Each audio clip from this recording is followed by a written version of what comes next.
We're starting here with this replica of an 1869 Whitehall boat. Whitehall Street in New York City was where these boats were made. They were America's first lake boat or pleasure craft.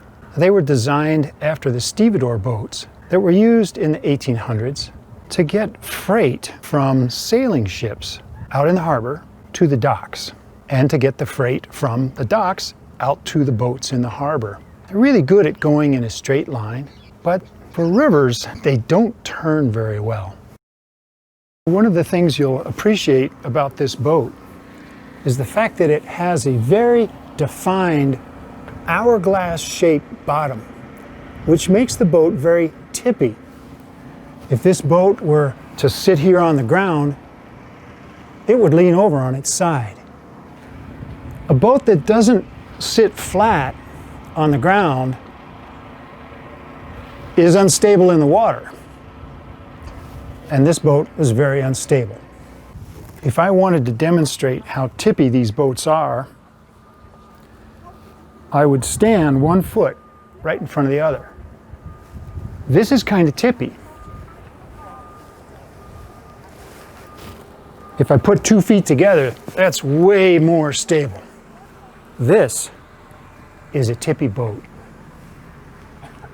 Another thing about this boat is it's driven backwards.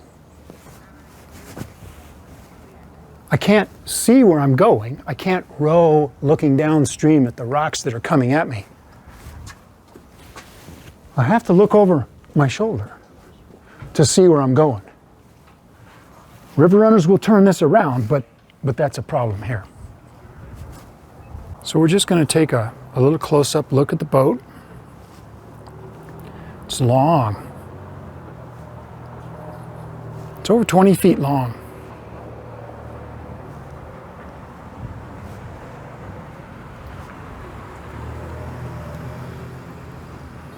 And we talked about this hourglass design at the end of the boat. You can clearly see that. And this boat carries that hourglass design all the way through its front to back dimensions. One of the things that is interesting about these early boats is they were built with planks. Each one of these is an individual plank. Here's my credit card. Let's see where the swiper is. There it is.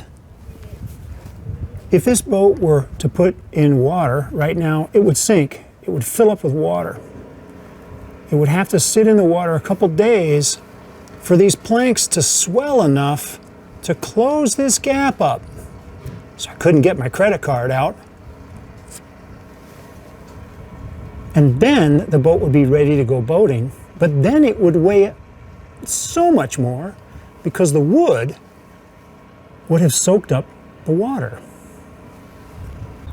One more thing about these boats is how narrow they are. This boat is less than 4 feet across, and these oars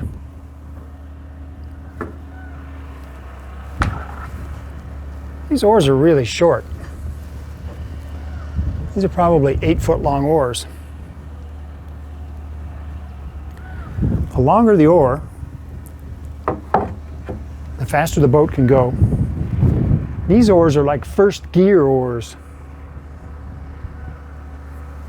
The reason why they're so short is because from the oarlock to the other oarlock is a very short distance. That means when I sit in the middle, the distance from my hand on the oar handle to the lock here is a very short distance. And the shorter that distance is, I'm sort of in first gear when I row that boat with these little bitty oars. So this is the Whitehall boat.